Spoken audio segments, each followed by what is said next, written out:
Salam alaikum et bienvenue sur Beautiful Business, le podcast qui aide la femme musulmane qui entreprend à se libérer pour libérer le plein potentiel de son business. Je suis Ikram, coach mental, et dans ce 21e épisode, on va parler de créer du contenu convaincant. Alors, je vous le disais dans l'épisode de la semaine passée sur la réussite sans se montrer, dans lequel je vous expliquais qu'aujourd'hui, si vous n'y arrivez pas à vivre de votre business de service en ligne, premièrement, ça n'est pas lié au fait de ne pas vous montrer, et deuxièmement, c'est très lié souvent au fait d'avoir de la difficulté à créer du contenu suffisamment engageant. Et ça, nous le voyons quotidiennement avec l'équipe lors des appels diagnostiques que nous avons avec vous, mais également lors des différents coachings aussi que nous délivrons. Souvent, vous vous plaignez de ne pas arriver à faire connaître votre travail et vous pensez que le problème est à cet endroit, ou bien vous constatez aussi que vous avez du mal à vendre vos prestations. En fait, il faut savoir que ce que vous vivez en général, c'est que pour la plupart, vous avez une compétence, vous avez un savoir. Vous avez des connaissances et vous savez pertinemment que ça peut changer la vie des gens. Mais vous ne savez pas comment parvenir à en vivre enfin ou bien à en vivre de façon décente. Et du coup, vous vivez beaucoup de frustration autour de ça parce que vous connaissez la valeur de ce que vous transmettez. Vous savez que ça peut faire une vraie différence dans la vie des gens. Mais ce que vous avez tenté jusqu'à présent, ça ne fonctionne pas. Que ce soit pour gagner en visibilité ou bien pour gagner plus de clients. Et donc souvent vous allez, pour les moins timides d'entre vous, avoir la curiosité d'aller échanger avec quelques infopreneurs qui eux réussissent plus ou moins bien. Vous allez pouvoir leur proposer des lives, vous allez énormément lire sur le sujet, vous allez vous former pour essayer de comprendre ce que vous ne faites pas correctement. Mais ça ne marche pas non plus. Et en fait ici, pourquoi ? Tout simplement parce que vous prenez les choses à l'envers. Il ne s'agit pas de commencer par apprendre à vendre, mais par savoir vous faire connaître. C'est-à-dire faire connaître votre existence auprès de personnes qui seraient prêtes à payer pour avoir accès à vos connaissances. Donc l'opération de vente, il faut comprendre les filles que ça n'est juste la conséquence de personnes qui ont découvert votre travail, se sont reconnues dans les symptômes que vous décrivez et qui ont décidé de vous confier le sujet qui est pour eux aujourd'hui douloureux mais pour lesquels elles n'ont pas de solution. Donc souvent ce que vous n'avez pas compris à ce stade-là, c'est qu'avant même d'être un infopreneur, vous êtes avant tout créateur de contenu et non pas vendeur ni commerciaux. Je m'explique. Pour une personne qui est dans le commerce dans le dur, d'accord, qui vend des poires, qui vend des bijoux, peu importe ce qu'elle vend, cette personne-là, elle a toujours un étal, elle a toujours une vitrine. Okay, que ce soit un e-commerce, donc si on a un e-commerce, on a un site internet, et puis si on vend des produits, eh bien on a une vitrine de fruits et légumes, et donc derrière la vitrine, les gens vont voir les fruits et les légumes, et puis s'ils sont suffisamment sympas, ils vont rentrer à l'intérieur, ils vont les toucher, ils vont regarder, puis ils vont acheter. Eh bien c'est pareil pour le commerce en ligne en fait de service. Je veux dire, vous avez aussi besoin de faire la preuve de votre expertise, de faire la preuve de votre expérience, de faire la preuve de vos connaissances. Et donc nous, notre vitrine, c'est tout simplement les réseaux sociaux, un blog, un podcast, YouTube, TikTok, peu importe, mais il faut d'abord présenter la marchandise aux gens. Ensuite, ils verront s'ils la jugent valable. Et s'ils la jugent valable, ils feront à ce moment-là le pas de l'acheter. Donc, l'autre problème ici, c'est aussi celui des personnes qui ont bien compris que quand on est infopreneur en ligne, on est avant tout créatrice de contenu. Mais ce qui se passe pour elles, c'est que derrière, elles n'ont pas mis en place de stratégie. Donc, elles arrivent à gagner en visibilité, elles arrivent à gagner plus de followers, elles arrivent à gagner des likes.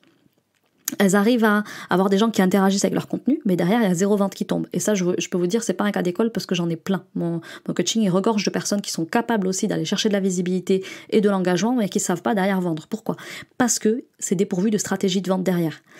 Certes, souvent, ce qui vous fait défaut, c'est que vous ne prenez pas conscience que vous êtes créatrice de contenu si vous voulez devenir infopreneuse en ligne qui vit décemment de son activité, mais l'inverse est vrai aussi.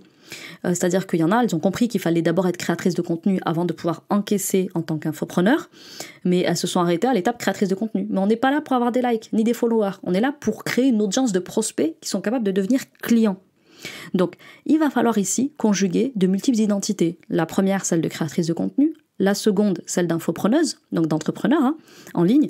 Et puis la troisième, celle d'experte. Et donc souvent, vous êtes bloqué dans l'une d'elles. Soit vous êtes infopreneuse, mais vous êtes bloqué dans l'identité de créatrice de contenu, ou bien vous êtes bloqué dans l'identité d'entrepreneuse, et donc vous êtes là sur votre vision, votre mission, ceci, cela, mais vous n'êtes pas assez créatrice de contenu. Ou à l'inverse, vous pouvez être bloqué parfois dans votre identité d'experte, et il vous manque le côté créateur de contenu, et il vous manque le côté entrepreneur. Donc vous voyez, la réussite en ligne pour un business d'infopreneuriat conjugue les 3 identités. Donc souvent votre problème il est quand même lié à cette identité de créateur de contenu que vous n'êtes pas allé chercher, ou sur laquelle vous avez du complexe ou pour laquelle vous êtes novice, vous n'avez pas les connaissances et souvent vous n'avez même pas la conscience qu'en fait il faut d'abord être créateur de contenu. Et puis la deuxième chose, c'est lié au fait d'avoir, même si j'ai compris que j'étais en ligne, il faut que je comprenne aussi qu'il faut que je mette en place une stratégie. Je ne vais pas créer du contenu juste pour avoir des likes et des followers. Il me faut du contenu qui engage derrière des ventes. Donc, une fois que vous l'avez compris, là, vous allez pouvoir développer votre propre identité de créatrice de contenu pour faire connaître votre travail. Et puis derrière, vous allez devoir penser vos choix en tant qu'entrepreneur pour pouvoir vivre confortablement de votre activité. Donc ici, je vous parle de quoi ? Je vous parle de tunnel d'acquisition qui permet derrière de faciliter la conversion et surtout de convertir en fait vos prospects issus donc de cette visibilité en clients. Donc la question à laquelle on va tenter de répondre aujourd'hui, les filles, c'est tout simplement comment créer du contenu suffisamment convaincant. La première chose qu'on ira voir, c'est comment s'enquérir de l'identité de créatrice de contenu et la personnaliser à soi. Deuxièmement, comment est-ce qu'on fait pour augmenter son nombre de prospects grâce justement à une stratégie de vitrine en ligne qui fonctionne. Et troisièmement, on va aller voir comment convertir ces prospects-là en clients satisfaits qui nous envoient des gens et qui nous recommandent autour d'eux. Ici, vous allez le voir, on parle aussi beaucoup de vente dans cet épisode, mais le sujet de la vente, je vais beaucoup l'approfondir à travers le webinaire que je vais animer ce mardi. Nous sommes actuellement le 7 novembre et demain, on sera le 8 à 20h30. J'anime un webinaire sur Zoom pour lequel je vous reçois pour parler de vendre sans jamais convaincre. Parce que les gens détestent être forcés dans la vente, ils détestent qu'on cherche à les convaincre, ils veulent venir convaincus. Et si vous arrivez à faire ça, avant la vente et pendant l'exercice de la vente, vous avez tout gagné. Donc tout ça, je vous l'explique, Inch'Allah, demain. C'est un webinaire offert pour lequel je vous mets le lien en description de l'épisode du jour. Il y aura tous les détails. Je vous en avais déjà parlé la semaine dernière, donc je ne m'étends pas dessus. Mais ce sera mon dernier événement avant de revenir sur le devant de la scène dans à peu près un mois parce que je suis bientôt en vacances là les filles, donc je reste présente sur le podcast et un petit peu sur les réseaux, beaucoup sur Telegram. D'ailleurs je vous mets également le lien de mon Telegram en description de l'épisode du jour, mais du coup il y aura plus de webinaire, plus de masterclass pendant un petit moment parce que j'ai besoin de débrancher. Je sens que j'ai beaucoup donné, que ce soit ici, bien dans mon entreprise, et là il me faut un petit peu lever le pied.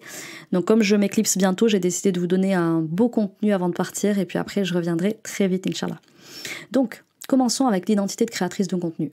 L'infopreneur doit s'enquérir de la question de l'identité de créatrice de contenu en comprenant que ces réseaux sociaux sont sa vitrine. La deuxième chose, c'est qu'il va falloir ici se préoccuper de donner de l'expertise à travers cette vitrine pour donner à voir justement cette fameuse marchandise. Et puis ensuite, on va parler ici d'avoir une approche très personnelle de la manière dont vous savez résoudre le problème pour lequel vous proposez de vous faire payer.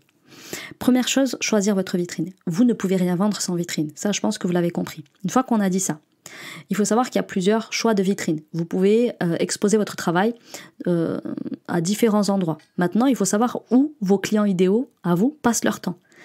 Quels sont les endroits qu'ils fréquentent ? Est-ce qu'ils fréquentent les blogs, les forums ? Est-ce qu'ils fréquentent YouTube, Instagram, TikTok, les podcasts ? De quoi est-ce qu'ils sont friands à propos de la problématique qu'ils n'arrivent pas à résoudre à ce jour tout seuls ?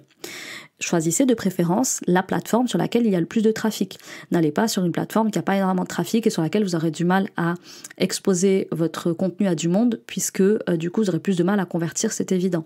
Donc il va vous falloir comprendre où se trouve votre client idéal, où est-ce que vous prenez du plaisir aussi à être et à partager et comment est-ce qu'elle fonctionne cette vitrine-là que vous allez choisir. En général, les vitrines, elles ont des algorithmes bien à elles et des codes bien à elles. Mais elles ont quelques points communs, notamment le fait de mettre en avant les gens qui sont particulièrement constants, très réguliers, qui ne font pas sortir leurs adhérents de leur plateforme, qui arrivent à faire un maximum de vues, qui arrivent à faire passer un maximum de temps à leurs adhérents sur la plateforme, qui proposent particulièrement du contenu vidéo et du contenu audio. Voilà, grosso modo, les codes actuellement, c'est ça. C'est évolutif, il faut juste suivre. Ensuite, il va vous falloir humaniser votre vitrine. Personne n'aime savoir qu'il achète à un robot, qu'il achète à quelqu'un, à personne en face en fait. Il a besoin de savoir qu'il y a face à lui un être humain qui le comprend, qui sait ce qu'il vit. Parce qu'aujourd'hui, il y a beaucoup d'êtres humains avides sur les réseaux, il y a beaucoup de gens dépourvus d'émotions et qui vendent à tout va sans aucune éthique.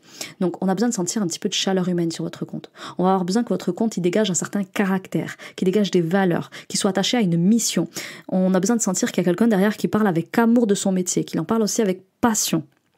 Donc vous avez besoin de non seulement bien connaître votre métier, de l'aimer, d'en parler avec amour, mais aussi on doit sentir que vous maîtrisez le problème que vous savez résoudre. Si c'est pas le cas, vous allez avoir du mal à créer de l'engouement autour de votre compte.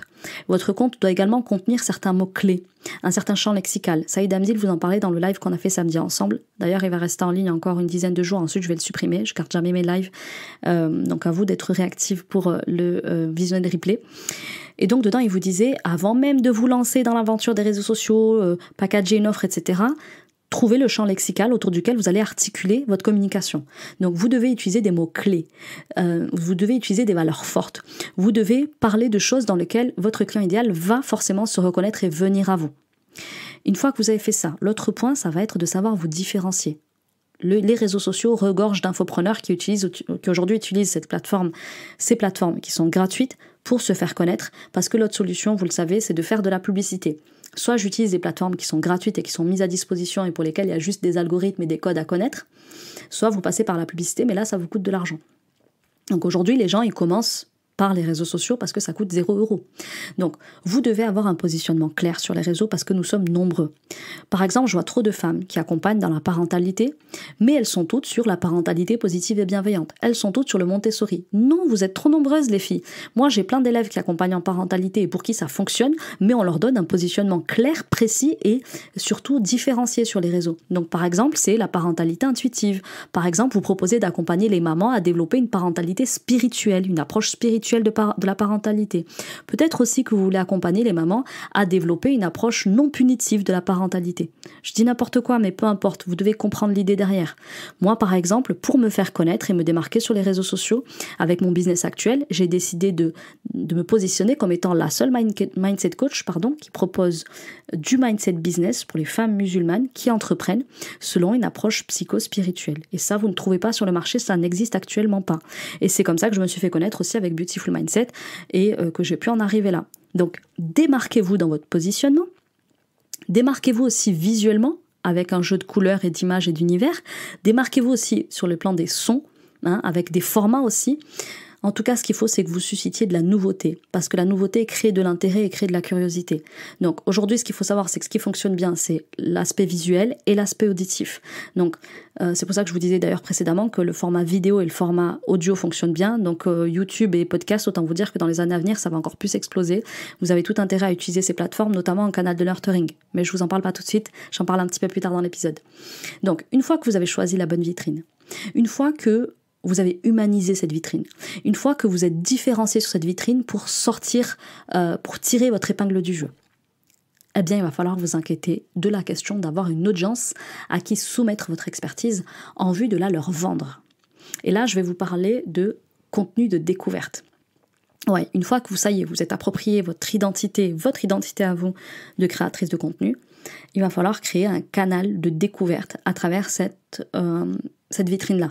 Donc, ici, il s'agira d'attirer à vous votre client idéal et pour ça, il va lui falloir parler de ses problèmes dans un langage qu'il comprend et lui donner à voir en fait des solutions qui marchent pour qu'il ait envie d'aller encore plus loin pour avoir encore plus de résultats. Je m'explique. Première chose, expliquer leurs besoins, expliquer leurs problèmes, expliquer ce qui se passe pour eux actuellement. Les gens qui veulent acheter votre contenu viendront à vous, enfin les gens qui viendront acheter chez vous, ils viendront à vous parce que déjà ils achètent déjà votre contenu. Si votre contenu n'est déjà pas digeste pour eux, s'il est déjà pas compréhensible, si déjà ça ne leur parle pas, il y a personne qui va venir vous acheter vos services payants en fait. Donc c'est à vous ici d'aller découvrir qu'est-ce qui les empêche de dormir la nuit, qu'est-ce qui les rend pas sereins. Et là les questions que vous pouvez aller vous poser pour créer du contenu stratégique de découverte, c'est de vous demander c'est quoi qui leur pourrit la vie, c'est quoi qui fait que cette personne-là aujourd'hui, elle se sent pas saine ni sereine dans sa vie. Avec quoi est-ce qu'elle aimerait en finir définitivement ? Quelle est la question qu'elle se pose au quotidien, cette personne pour laquelle je sais résoudre son problème précis ? Vous voyez ? Posez-vous ces questions-là. Et à partir de là, créez du contenu qui répond à ça. Et deuxièmement, quand vous allez créer ce contenu-là, faites-le dans leur langage. La dialectique est hyper importante. Tout à l'heure, je vous parlais de champ lexical. Là, maintenant, je vais vous parler de terminologie et de dialectique qui parlent à votre avatar client idéal. Parce que si vous leur parlez de leurs problèmes, mais dans des termes qu'ils ne comprennent pas, votre contenu sera inopérant sur eux. Donc, il faut savoir exactement comment est-ce qu'ils s'expriment, comment est-ce qu'ils parlent de leurs problèmes, quelles expressions ils utilisent, Et là, si vous arrivez à créer du contenu qui capte leur attention parce qu'il est exprimé dans leurs expressions à eux, vous allez créer de l'intérêt, de la curiosité. On va venir cliquer, on va venir s'intéresser à ce que dit votre carrousel sur le sujet. Moi, par exemple, ce que j'aime bien faire, c'est écouter les appels de vente de mes clientes. Et je le fais aussi pour mon entreprise. On écoute les appels de vente et on écoute un petit peu la dialectique et la terminologie que vous avez. Par exemple, si la personne a dit je me sens complètement paumée en fait, je ne sais plus où j'en suis. Donc là, typiquement, pour des clientes qui accompagnent en bien-être, il y a des clientes qui leur disent ça, des prospects qui leur disent ça. Là, je lui dis, ok, ça fait plusieurs clientes là que j'écoute et qu'elles te disent, je suis paumée dans ma vie. Donc, quand tu es paumée dans ta vie, fais ceci. Hop, et là, tu crées un carrousel avec 3-4 slides dans lesquels tu vas expliquer les étapes quand tu te sens complètement paumée dans ta vie. Voyez ? Donc, moi, je fais systématiquement ça et je peux vous dire que ça marche. Je crée mes podcasts aussi suivant ça, suivant les retours qu'on a en appel.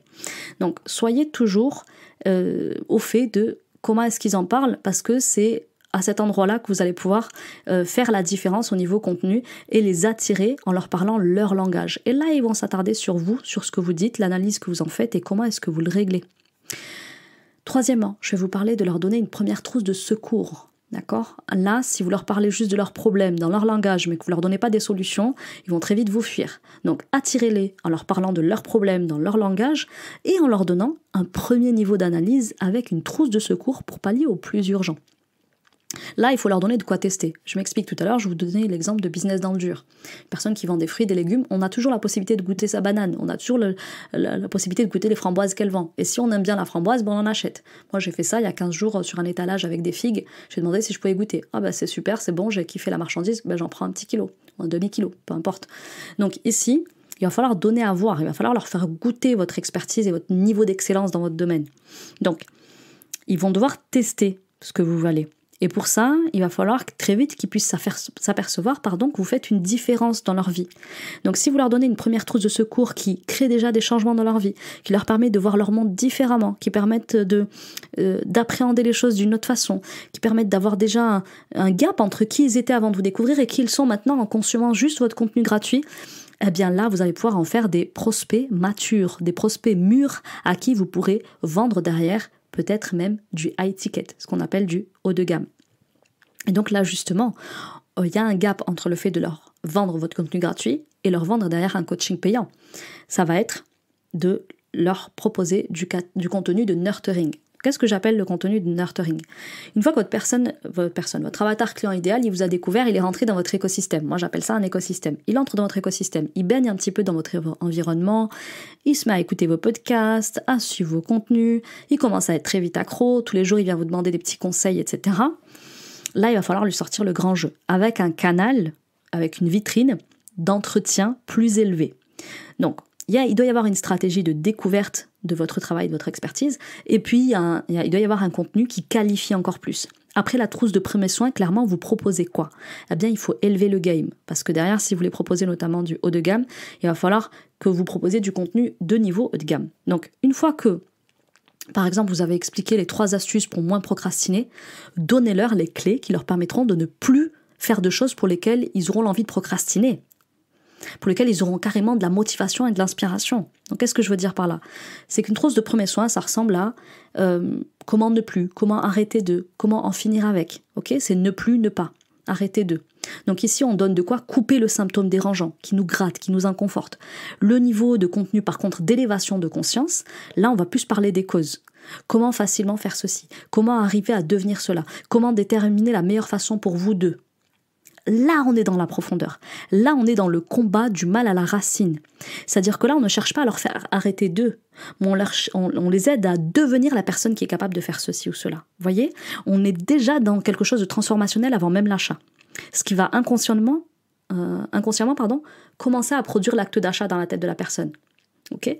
Donc, si je vous prends mon exemple à moi, pour vous donner quelque chose de plus concret, il se peut que vous alliez sur mes réseaux, par exemple, et vous allez trouver, là, dernièrement, un contenu sur la friendzone. Donc, je vous disais comment ne plus se faire friendzoner dans la vente. Pourquoi ? Parce qu'une semaine avant, j'avais un coaching avec une élève, et je lui disais, ok, ta cliente, là, elle t'a friendzoné. Et elle m'a dit, oui, clairement, elle m'a friendzoné. Et donc, c'est ces termes aussi à elle. Et donc, je crée un contenu sur comment ne plus se faire friendzoner en 4 étapes. Je crois que j'avais écrit ça. Et donc, là, je donne la stratégie pour éviter la friendzone. Donc, pour éviter le non, pour éviter le refus d'achat. Eh bien là, sur un podcast, ce que je peux faire derrière, c'est créer un contenu, parce que moi, mon podcast est un contenu d'engagement, un contenu de nurturing, qui entretient la personne qui rentre dans mon écosystème. Ici, je vais te donner les causes qui permettent d'avoir un oui avant même d'être face à ton futur client, de sorte qu'il ne pourra pas te friendzoner, il pourra que te dire oui, parce que l'envie sera trop brûlante pour lui. Vous voyez la différence ? Ici, je vous transforme. Avec mes contenus, je vous fais réaliser que vous avez un problème, mais où est le problème ? Et là, cet endroit-là, sur mon podcast, vous êtes là pour aller chercher plus loin, plus haut. Vous êtes limite sur du coaching ici, du coaching gratuit. Okay ? La seule chose, c'est qu'il n'est pas personnalisé. Donc ça, c'est la première chose. La deuxième chose ici, ça va être de donner les tendances. Un créateur de contenu, il donne de l'information, parce qu'il est infopreneur avant tout. Et derrière, il donne aussi des connaissances, il donne de son savoir. Et par exemple, il réalise des crash tests. Donc il teste des nouvelles techniques, ce que va donner Telegram par exemple en canal de conversion, ce que donne le fait d'avoir développé une liste email, etc. C'est quelqu'un qui se forme en continu, qu'il vous explique pourquoi la nouvelle méthode ne va pas marcher, les réserves qu'il a sur cette technique, il fait un travail de veille, c'est quelqu'un qui est à la pointe de la tendance et de ce qui va venir, de ce qui va marcher et ce qui ne marchera plus. Et c'est ça en fait qui va faire de lui un véritable expert de son marché à qui on voudra acheter, parce qu'il anticipe le marché et il est capable de dire ce qui va se passer, il est tellement expert qu'il a développé du flair. Donc en tant qu'expert de votre domaine, si vous voulez être un créateur de contenu qui fait la différence et qui derrière vit de l'infoprenariat en ligne, vous devez être capable de prédire, d'anticiper, de donner la tendance sur votre marché, d'assurer un travail de veille et d'être avant-gardiste sur ça. Par exemple, moi, sur Telegram, dernièrement, je disais que tous les business coachs qui ne veulent pas mettre un volet mindset dans leur coaching business, eh bien, à un moment donné, ils vont se retrouver bloqués et ils ne vont plus pouvoir vendre. Pourquoi ? Parce que le marché va leur dicter la règle à l'avenir que ce sera obligatoire. Ils vont être obligés d'intégrer une dimension mindset dans chacun de leurs accompagnements, sinon ils ne vendront plus. C'est aussi simple que ça et c'est le marché qui va le décider. Vous voyez, je leur ai prédit ça. Eh bien, c'est votre rôle, en fait, en tant qu'expert de votre domaine, de prédire ce genre de choses, d'anticiper les événements. Parce que vous avez tellement pratiqué ce milieu-là, que vous le connaissez si bien que vous êtes capable de donner la tendance à venir, avant même qu'elle n'arrive, vous voyez ? Donc, qu'est-ce que vous devez retenir de cet épisode ? C'est d'adopter et de développer votre identité propre en tant que créatrice de contenu et de développer autour de ça un univers et un positionnement qui vous appartient et vous ressemble. Soyez consciente qu'il y a du contenu à dédier à la découverte de votre travail et un autre qui est dédié à les convertir déjà, à les pré-convertir en clients. Donc, vous devez d'abord mettre votre énergie, votre travail à vous rendre visible pour donner l'envie de vous suivre et derrière, donner l'envie d'acheter. Et c'est comme ça que se forme ce que j'appelle le cycle d'achat. Et donc ici, pour la partie achat, je vous en parlerai justement dans le webinar de demain pour celles qui y seront. Je vous mets le lien encore une fois en description de l'épisode du jour. C'est offert, c'est ma dernière apparition publique avant un petit mois parce que je vous l'ai dit, je disparais après quelques temps pour prendre du repos. Néanmoins, je resterai, comme je vous l'ai dit, présente sur le podcast, sur Instagram et sur Telegram. D'ailleurs, je vous retrouve dès la semaine prochaine. On va se parler de trouver de l'inspiration quand on est créateur de contenu parce que l'idée, c'est pas juste de créer du contenu, mais c'est de sans cesse pouvoir être en capacité d'alimenter du contenu engageant et convaincant pour vendre plus facilement derrière. J'espère que cet épisode vous a plu. Je vous invite à le noter, à le partager, à y mettre un petit commentaire. Ça fait longtemps que je crois que j'en ai pas eu là. Ça commence à me manquer. Encouragez-moi, please, si ça vous plaît ce que je fais là. Et puis dites-moi les sujets que vous aimeriez que j'aborde et que j'approfondisse ici même. Je vous souhaite de passer une très belle semaine et je vous dis à la semaine prochaine. Assalamu alaikum.